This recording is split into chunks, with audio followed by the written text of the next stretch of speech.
Ako, kung talagang mga nakinig at si Nanay Pilipina, talagang alam na alam. Ayan po. Ano nga po muna ang meron sa buwan ng July? Nutrisyon. Nutrisyon. Diban? So, ano po ang nutrisyon? Tumaas ang kamay ng kamay kung talagang hindi po.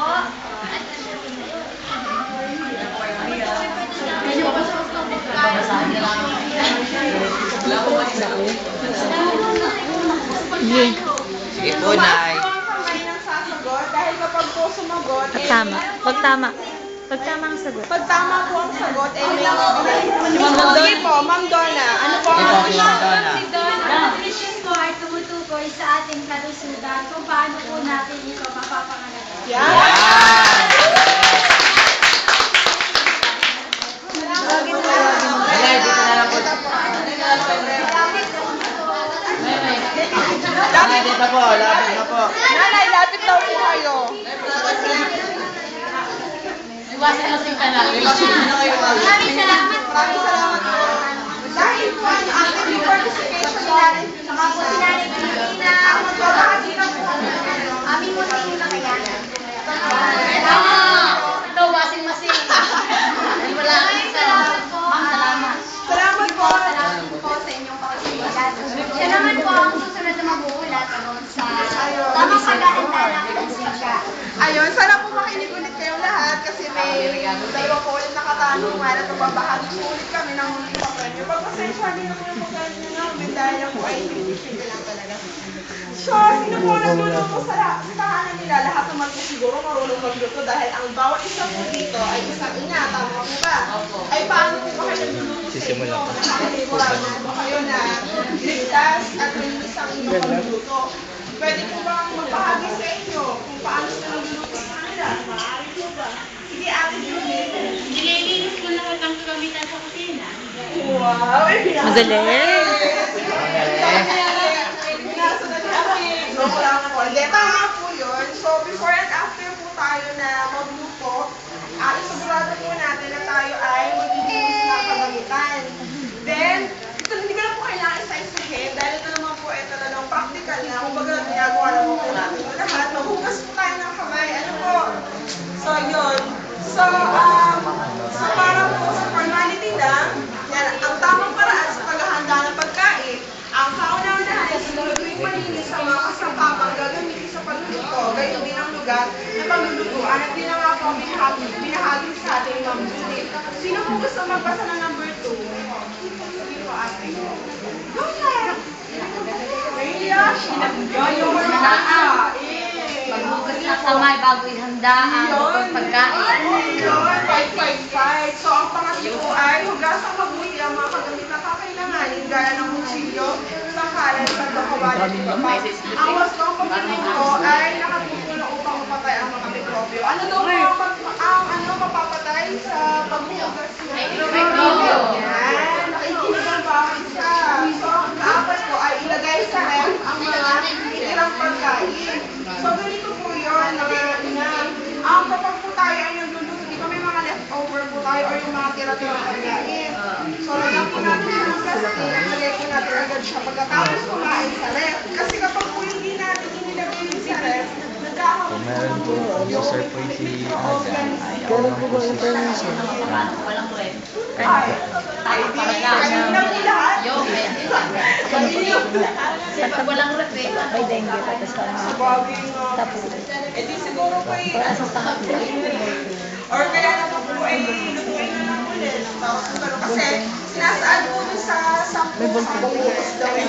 I mean, sa 10 na tawag dito, yung parang guidelines po. Eh, ay, kaya po, ang ingay. Tahimik po. Ako lang po muna ang magsasalita. Pwede po ba yun? Okay lang po. Mamaya po tayo magkakahanan eh. Yan, tahimik muna. So, ang panglima naman po ay pakuluang mabuti ang mga dilatang pagkain sa loob ng 10 minuto bago ito kainin. So, ito po yung mga pagkain na binibili natin ng sardinas, sa tuna, 555, etc. Basta po nasa dalata. Then, ang pang-anim po ay pakuluan at mabuti ang mga kasangkapan namin. Then, ikapi ko, huwag tikman ang hindi lutong pagkain gaya ng hilaw na ito. Kasi sinasabi po dito, yung mga hilaw lutong pagkain, parang meron po siyang, syempre, hindi po siya luto. So, meron po silang tinatawag na parang salmonella, na kung saan nagkakalagay na po sa mga hilaw na pagkain. Kukuha po sa mga hilaw na pagkain. So, yun. Kaya po, di ba po yung mga ibang bansa, usually, hindi po na niluluto yung pagkain nila. Napanood ko po sa Discovery Channel na yung mga parang Taiwanese, Chinese, may tinatanggal po uod sa loob ng kanila na gagalbahang bakal. Ganito. Kulay puti po siyang transparent na parang hindi po ay dahilan sa pagkain ng mga hilaw o kaya hindi po mag-iisin. Parang pinakasukan lang. So yun, so di ba sabi ko nila, safe naman yung kumain na lang po talaga, kailangan po siyang dumaan sa apoy. So, ikawalo po ay huwag ilagay sa cabinet ang mga tirang pagkain bago ilalagay ito sa ref. Then, unahang ilagay ang matitigas na pinamili, gaya ng patatas, kaso sa mapa. Paibabaw naman ang mga gulay na malambot, gaya ng sitaw, pechay, muscara, kamatis, at iba pa, upang may iwas na pagkasira agad ito. Sa pamimigit, tingnan mo mabuti ang expiration date ng mga produkto. So, ito po, yung ika-number 10, ang tinutukoy po dito, ay pagbibili po tayo ng delata.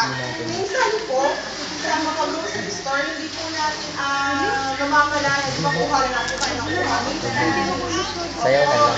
Nitingnan po natin dito sa delata, nakalagay naman po yun. Kasi syempre, pwede po mamala. So, sa pagbili po na, expire na. So, pagkakainin po natin na, hindi naman po natin, ano pala yung panahon pala ito.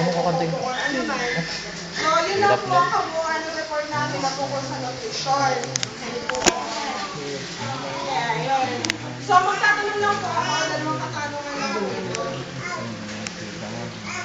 Okay, ang unang katanungan ko po ay, ano ang mapapatay kapag hinuto ang pagkain? Microbio.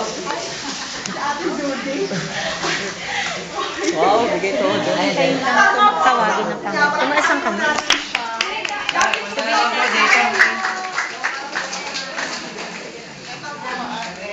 Ate, tingin lang po, tingin lang po. Very nice. Ay, dali, tingin lang po.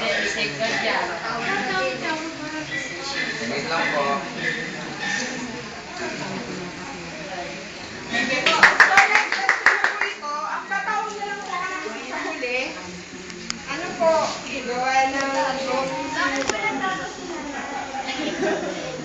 kaya yun. Sino ba magandang may nilo? Ang si Nanay Adora po. Tayo nga po.